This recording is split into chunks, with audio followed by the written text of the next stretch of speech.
இன்றே டவுன்லோட் செய்து உங்கள் ஃபேவரட் ஷோக்களை என்ஜாய் பண்ணுங்க. இதுக்கு ஒரு முடிவு கட்டி ஆகணும். நீங்களும் நானும் வேற வேற இல்லைன்னு அவங்களுக்கு புரிய வைக்கணும். புரிய வைப்போம். அதுக்கு என்ன பண்ணலாம் மேடம்? மேடம், நான் உங்ககிட்ட தான் பேசிட்டு இருக்கேன் மேடம். என்னோட ஃபீலிங்ஸ் கொஞ்சமாவது புரிஞ்சுக்கோங்க மேடம். என்ன பண்ணணும்னு சொல்றீங்க?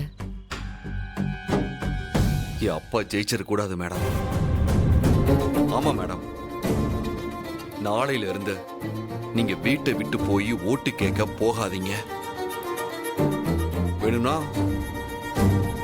யாரும் அவருக்கு ஓட்டு போடாதீங்கன்னு கேன்வாஸ் பண்ணலாம். அவரை ஜெயிக்க விடக்கூடாது. சரி விடுங்க, காலையில பாத்துக்கலாம். மேடம்,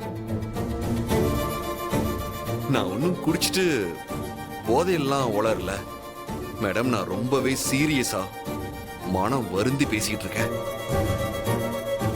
நான் என் அப்பா ஜெயிக்கிறதுக்காக என்ன வேணா பண்ணுவேன். எவ்வளவு ஃப்ராடு வேலை பார்த்திருக்கேன்னு தெரியுமா? ஆனா இப்போ என்னையே இப்படி யோசிக்க வச்சிட்டாரு. மேடம், அவர் ஜெயிச்சா உங்களுக்கு ஆபத்துனா அவருக்கு அந்த வெற்றியே கிடைக்க கூடாது மேடம்.